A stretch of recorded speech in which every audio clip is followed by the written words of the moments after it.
Hello students, welcome back to my YouTube channel professor Shubham Tiwari, जहां पे चल रही है हमारी मास्टर डिग्री वाले बच्चे जो भी कनेक्ट हैं मेरे साथ। उनकी डिमांड थी सर हमारे syllabus, paper pattern and most important questions की वीडियो प्रोवाइड करा दीजिए, प्लस नोट्स का अगर पॉसिबल है 7-1 के जैसा तो प्रोवाइड करा दीजिए। तो मैंने बोला था कि आपका 25 को वीडियो आ जाएगी, तो आज आपका 24 को शूट हो रहा है, तो 25 को आपको वीडियो मिल जाएगी। तो सबसे पहला सब्जेक्ट मोस्ट इंपॉर्टेंट का जो मैंने पिक किया है भाई, मास्टर डिग्री वाले बच्चे सेम2 मुंबई यूनिवर्सिटी, जो आपका पेपर होने वाला है कॉर्पोरेट फाइनेंस प्रैक्टिकल को लेके काफ़ी ज़्यादा कन्फ्यूजन है।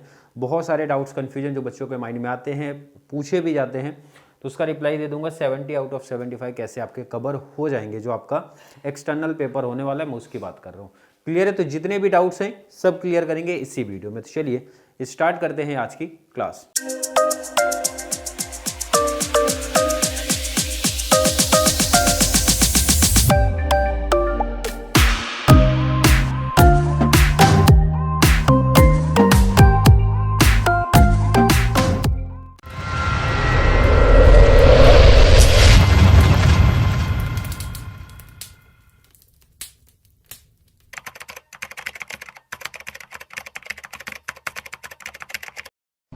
पहला सिलेबस के बारे में थोड़ी सी इन्फॉर्मेशन होनी चाहिए, उसके बाद ही कॉन्सेप्ट अपने उतने बेस्ट क्लियर हो पाएंगे। क्लियर है?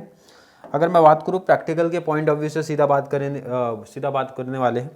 आपको यूनिट भूल जाना भाई। पहला practical topic time value of money का कॉन्सेप्ट है। Ratio analysis and part 1 part 2 आपको भूल जाना है। सीधा टॉपिक आपको समझना है भाई कि रेशियो एनालिसिस नाम से आपका जो टॉपिक है वो कॉन्सेप्ट अपने को करना है, और दोनों प्रैक्टिकल है। मतलब प्रैक्टिकल आप बोल सकते हो भाई, पहला टॉपिक है time value of money, second topic है रेशियो एनालिसिस, और यहाँ पे 3 आपको सामने दिख रहे हैं भाई। कॉस्ट ऑफ कैपिटल, ये है आपका थर्ड। कैपिटल स्ट्रक्चर की कहानी आपको दिखेगी 4, एंड लेवरेज की कहानी आपको दिखेगी 5। एक यहाँ पे जो मिसिंग है, लिखा नहीं गया बट आएगा टोटल, वहाँ पे डिविडेंड पॉलिसी का जो कॉन्सेप्ट बनता है बेसिकली वहाँ पे बनेगा। डिविडेंड पॉलिसी की कहानी जो यहाँ पे मिसिंग दिख रही है बट है आपके सिलेबस में। क्लियर है? मतलब टोटल देखोगे 6 प्रैक्टिकल्स आपको दिखेंगे। अभी मैं आगे ऐड भी किया हूँ, टेंशन नहीं कि सर आपने लिखा नहीं है और दिया है, तो मैं बता दे रहा हूँ इसलिए पहले कि यहाँ पे इस पैटर्न में मतलब टोटल 6 प्रैक्टिकल्स है। तो एक डाउट कन्फ्यूजन यहीं से बनना स्टार्ट होता है कि सर कम टाइम में कौन सी टॉपिक्स को किया जाए और किसके ऑप्शन में क्या बन सकता है। तो इसके लिए सबसे बेस्ट पहले पेपर पैटर्न समझते हैं, फिर प्रैक्टिकल के कॉन्सेप्ट को जानते हैं। देखो यहाँ पे कॉर्पोरेट फाइनेंस स्कोर करना काफ़ी आसान है, बट थोड़ा सा आपको टाइम देना पड़ेगा। यहाँ पे क्वेश्चन नंबर 1 जो है, क्वेश्चन नंबर 1 प्रैक्टिकल के ऑप्शन में प्रैक्टिकल देखने मिलेगा 15 का है। तो इसमें कुछ टॉपिक ऐसे हैं जहाँ पे सीधा 15 मार्क्स का प्रैक्टिकल बनता है और इसके ऑप्शन में 15 देखने मिलेंगे। अभी कौन से हो सकते हैं मैं आगे सब नोट लिखा के दिया, वहाँ पे समझेंगे आप। और बहुत सारे टॉपिक्स ऐसे जहाँ पे 8-7 का पैटर्न बनेगा, बिल्कुल बनेगा। छोटे टॉपिक्स है तो 8-7 के कंबाइंड होके आएंगे, एंड ऑप्शन में 15 का दिख सकता है या फिर 8-7 का पैटर्न का कुछ भी कॉम्बिनेशन बना सकते हैं। क्लियर है? क्वेश्चन नंबर 3 भी प्रैक्टिकल है भाई, 15-15।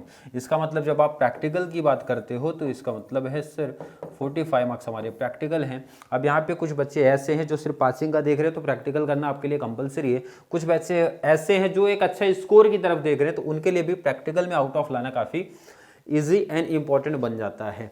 क्लियर है? तो 45 मार्क्स का अपना प्रैक्टिकल हुआ। क्वेश्चन नंबर 4 जो है, ये चीज़ें ध्यान रखना कैंसिल है भाई। क्वेश्चन नंबर 4 आपके हो जाते हैं ऑब्जेक्टिव टाइप्स, तो ये तो हर एक टॉपिक से करना ही है। क्लियर है?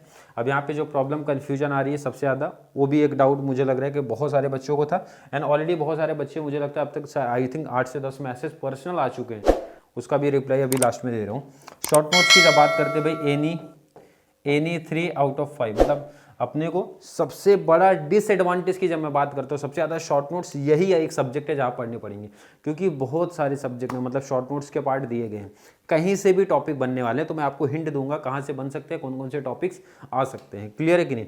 तो एनी 3 आउट ऑफ 5 15 मार्क्स का है। क्लियर है? चलिए, इंपॉर्टेंट मैंने लिखा है, बट उससे पहले आपको जानना पड़ेगा भाई प्रीवियस ईयर जो मेरे पास पेपर अवेलेबल थे उसके बेस पे मैं बता रहा हूँ। 17 का पेपर मेरे पास है ऑलरेडी। मैं एक वीडियो लेके आऊँगा 17 के पेपर का, जहाँ पे मैं क्वेश्चन प्रॉपर दिखाऊंगा, क्योंकि बहुत सारे बच्चों की डिमांड होती है सर प्रीवियस ईयर का क्वेश्चन दिखा दो, और कुछ बच्चों की ऐसी भी डिमांड आएगी, मुझे पता आने वाली कि सर प्रीवियस ईयर के क्वेश्चन एटलीस्ट सॉल्व करा के दे दो। पॉसिबल हो तो जरूर कंप्लीट सॉल्व करा के दूंगा।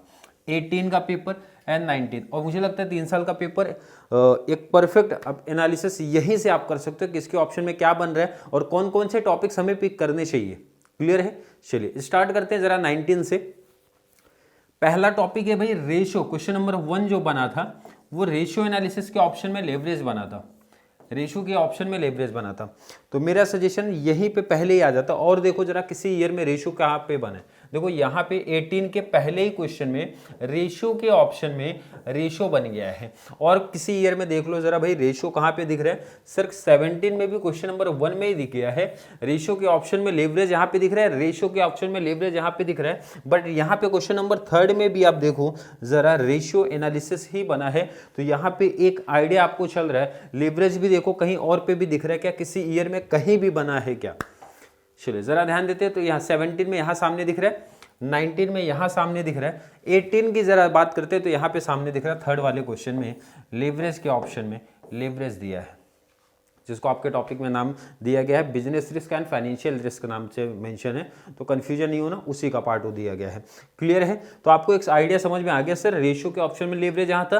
बट अगर रेशियो एंड लेवरेज ऑप्शन में नहीं आया, जैसे यहाँ पे देखो 18 में तो डिफरेंट ही हो गया भाई, रेशियो के ऑप्शन में रेशियो बन गया, लेवरेज के ऑप्शन में लेवरेज बन गया। अगर कोई बच्चा इसमें से दोनों टॉपिक्स में से कोई भी टॉपिक स्किप करता तो 18 के पेपर में उस बच्चे का सीधा 15 मार्क्स गायब हो जाएगा।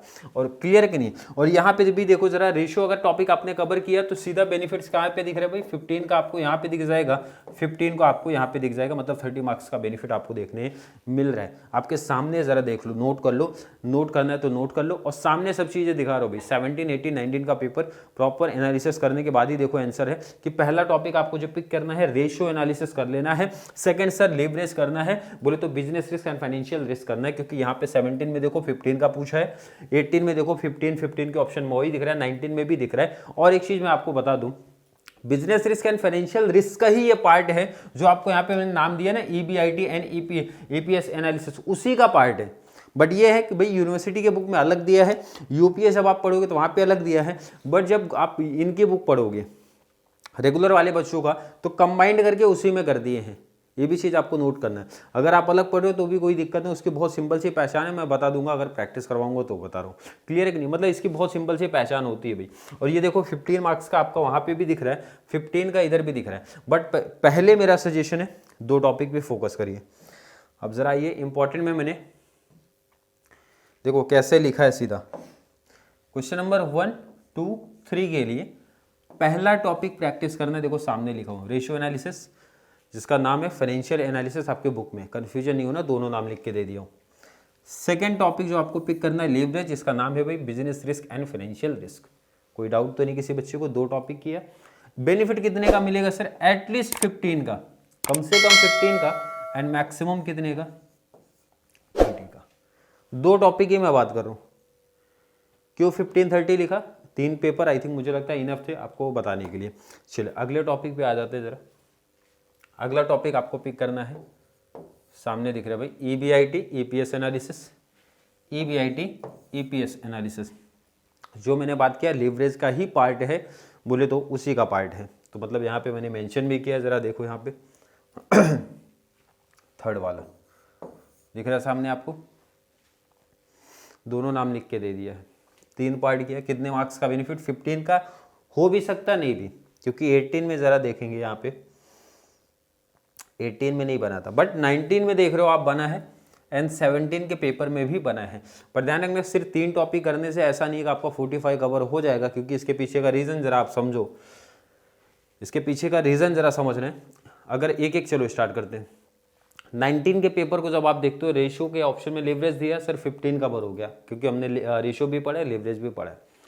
कॉस्ट ऑफ कैपिटल के ऑप्शन में EBIT EPS एनालिसिस है, आपने अगर EBIT EPS एनालिसिस किया तो दूसरा ये कवर हो जाएगा 30 मार्क्स का। बट थर्ड क्वेश्चन देखो बहुत डिफरेंट कर दिया इन्होंने डिविडेंड पॉलिसी के ऑप्शन में, जो मैंने बताया था डिविडेंड पॉलिसी। डिविडेंड पॉलिसी अगर कोई बच्चा नहीं प्रैक्टिस करेगा तो भी चलेगा, कोई दिक्कत नहीं, देखेंगे यहाँ पे एनालिसिस करके।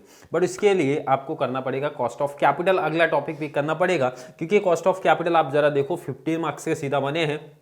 18 में देखो 15 कॉस्ट ऑफ कैपिटल के ऑप्शन में कॉस्ट ऑफ कैपिटल ही बना है। 19 के पेपर में कॉस्ट ऑफ कैपिटल 15 का बना है। कॉस्ट ऑफ कैपिटल देखो जरा 87 का बना है, साथ में पूछा टाइम वैल्यू ऑफ मनी का, यहाँ पे दिख रहा है 17 में आ जाओ जरा। कॉस्ट ऑफ कैपिटल 15 मार्क्स का बना है।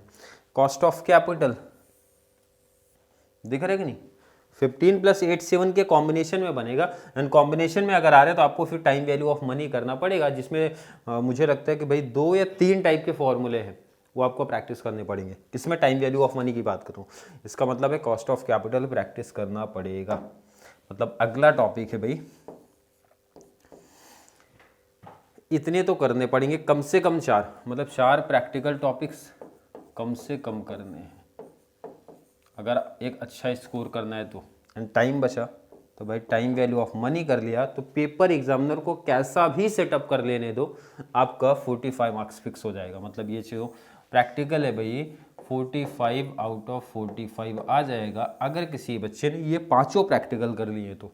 क्योंकि एग्जामिनर अब कैसा भी सेटअप करने दो, किसी के ऑप्शन में कुछ भी सेटअप करने दो तो भी आपके 45 मार्क्स कवर हो जाएंगे। क्लियर है? प्रैक्टिकल्स को लेके मुझे लगता है जो भी डाउट जो भी कन्फ्यूजन था बच्चों के क्लियर हो गए रहेंगे। भाई अगर किसी बच्चे को स्क्रीनशॉट ये जो मैंने लिखा है कौन से ईयर में क्या पूछा था वो नोट करना है, कर सकता है। किसका क्या नाम दिया गया है वो भी मेंशन कर दिया हूँ, वो भी आप इसका स्क्रीनशॉट ले सकते हो। क्लियर है? और एक डाउट कन्फ्यूजन जो आएगा उसकी मैंने बताया अलग से मैं वीडियो लेके आऊँगा, वहाँ से आप नोट कर लेना। क्लियर? जितने भी ईयर के पेपर हैं उसकी एक अलग से वीडियो बनाऊँगा, वहाँ पर आप देख लेना, एक्सप्लेन करेंगे, बाकी कुछ नहीं। चलिए शॉर्ट नोट्स के इंपॉर्टेंट की जब बात करते हैं भाई, ये 3 में से 1 आने का चांस है। कितना? 3 में से 1। इसीलिए थोड़ा सा गैप करके रखो ताकि एक आइडिया आपको चले यहाँ पे क्या है। पहला टॉपिक से 3 क्वेश्चन रखो, 3 में से 1 क्वेश्चन आने के चांसेस रहेंगे। फाइनेंशियल मैनेजमेंट का फंक्शन हो गया, इंपॉर्टेंस हो गया। क्लियर है कि नहीं? और ये रिपीट कर दिया मैंने क्वेश्चन यहाँ पे। क्लियर है? 2 क्वेश्चंस, 2 में से 1 आने का चांस बन सकता है। अब यहाँ पे ध्यान रखना, रेशियो एनालिसिस में मैंने सिर्फ लिखा बैलेंस शीट रेशियो, बट ऐसा नहीं सिर्फ बैलेंस शीट रेशियो ही हमेशा पूछा जाएगा, क्योंकि जब आप पढ़ोगे भाई इसमें बहुत सारे फॉर्मूले हैं, बहुत सारा फॉर्मूला है, और ये तो 100% कंपलसरी किसी एक फॉर्मूले का वो लोग शॉर्ट नोट्स जरूर पूछने वाले हैं, अगर पढ़ा रहेगा तो आपने। क्लियर है कि नहीं? जब रेशियो एनालिसिस आप पढ़ोगे भाई उसमें बैलेंस शीट रेशियो भी है, इनकम स्टेटमेंट रेशियो भी है, तो वहाँ से किसी भी रेशियो का पूछ सकते हैं। तो जब जो बच्चा प्रैक्टिकल किया तो वहाँ पे वो चीज़ें कर सकता है, क्योंकि रेशियो एनालिसिस में आपको क्या लिखना है, ध्यान रखना, फॉर्मूला लिखना है और उसका एग्जाम्पल लिखना है। क्लियर है? यहाँ से 100% एक क्वेश्चन बनने वाला है आपका। नेक्स्ट आ जाओ भाई, ये 2 में से 1 मोस्टली चांस बन जाएगा। नेक्स्ट आ जाओ, 4 में से 1 क्वेश्चन देखने मिलेगा आपको। तो भाई 1 2 3 4 और लास्ट अपना 1। अब कोई बच्चा ये दिमाग नहीं लगाएगा सर कि स्टार्टिंग के 3 किया तो 3 तो कवर हो रहा है, नहीं, वो लोग ऑप्शन में भी रखते हैं। हो सकता है कि जैसे ये टॉपिक से आपसे पूछे ही नहीं क्वेश्चन, क्योंकि आपके टॉपिक अगर प्रॉपर काउंट करोगे तो 6 आपके बुक में दिख रहे हैं, बट उसके अंदर सब पार्ट्स जब निकालोगे तो बहुत सारे हो जाते हैं। टोटल 9, अगर टोटल उसके अंदर सब पार्ट्स को हटाते हो तो टोटल 9 टॉपिक, तो 9 में से कोई भी 5 पूछेंगे। इसलिए मैंने कितना टॉपिक लिखा आपको, 1 2 3 4 5 टॉपिक करोगे तो ईजिली आपका 3 कवर हो जाएगा इसमें। क्लियर है? आई थिंक क्लियर होगा। चलिए अब बात कर लेते हैं जरा सा नोट्स के बारे में, जो सबसे ज़्यादा डाउट कन्फ्यूजन था। इसके बाद रिमेनिंग जो भी आपके सब्जेक्ट बच रहे, इकोनॉमिक्स, ई कॉमर्स, क्लियर है, एंड आपका एक सब्जेक्ट और कौन सा है, रिसर्च मेथोडोलॉजी, एंड आपका ये हो गया अकाउंट्स, बोले तो कॉर्पोरेट फाइनेंस। अकाउंट्स की जब मैं बात करूँगा, ध्यान रखना है यहाँ पे, अकाउंट्स की जब बात करता हूँ तो अकाउंट्स के जो नोट्स मिलेंगे वो मिलेंगे सिर्फ आपको ऑब्जेक्टिव्स मिल जाएंगे, plus previous year question paper चाहिए रहेगा तो शेयर करेंगे। अदरवाइज मेरा सजेशन है objectives plus short notes, objectives plus short notes 2 important चीज़ें रहेंगी। चाहिए रहेगा तो जरूर किसी को शेयर कर दिया जाएगा previous year question paper, otherwise notes में अभी तक यही ऐड हुआ है, objectives plus short notes. Remaining जो आपके बच गए, जैसे इकोनॉमिक्स से बच गया तो इसमें आपका long answer plus short notes plus objectives. Clear है? रिमेनिंग तीनों का यही पैटर्न चलने वाला है। तो मतलब तीनों सब्जेक्ट के आपके यही पैटर्न रहेंगे, long answer, short notes and objectives most important. और भी मैं जैसा गाइड करूंगा, जैसा बोलूंगा उसी पैटर्न में आपको फॉलो करना है, अदरवाइज नोट्स पढ़ने में ऐसा कोई बच्चा थोड़ा सा शॉर्ट पार्ट देख के सीधा चले गया नोट्स पढ़ने तो नंबर ऑफ क्वेश्चन ज़्यादा दिखेंगे। तो मैं हाईलाइट करूंगा भाई उसमें से मोस्ट इंपॉर्टेंट कैसे है और कैसे आपको प्रिपरेशन अपनी करनी है। क्लियर है। अब जरा यहाँ पे बात कर लेते हैं प्रीवियस से आपका सेम जो था उसमें मैंने चार्ज कैसा रखा था, पर सब्जेक्ट के हिसाब से रखा था, बट इस बार मैंने अलग कर दिया है और मतलब पर सब्जेक्ट ना करके सीधा कंबाइंड चारों का रख दिया, क्योंकि बहुत सारे बच्चे एक एक सब्जेक्ट का लेते हैं तो भाई वहाँ पे टाइम मेरा भी वेस्ट होता है, देन आपका भी होता है, तो इससे बेस्ट है मैंने इस बार कंबाइंड रख दिया है कि भाई आप लोग का जो चार्ज है चारों नोट्स का मतलब इसी पैटर्न में नोट्स रहेंगे, पहले बता दिया जा रहा है, जिसमें से आपका इकोनॉमिक्स कंप्लीट हो चुका है एंड अकाउंट्स के ऑब्जेक्टिव्स कंप्लीट हो गए, रिमेनिंग थर्ड मतलब चालू है नोट्स ई कॉमर्स का।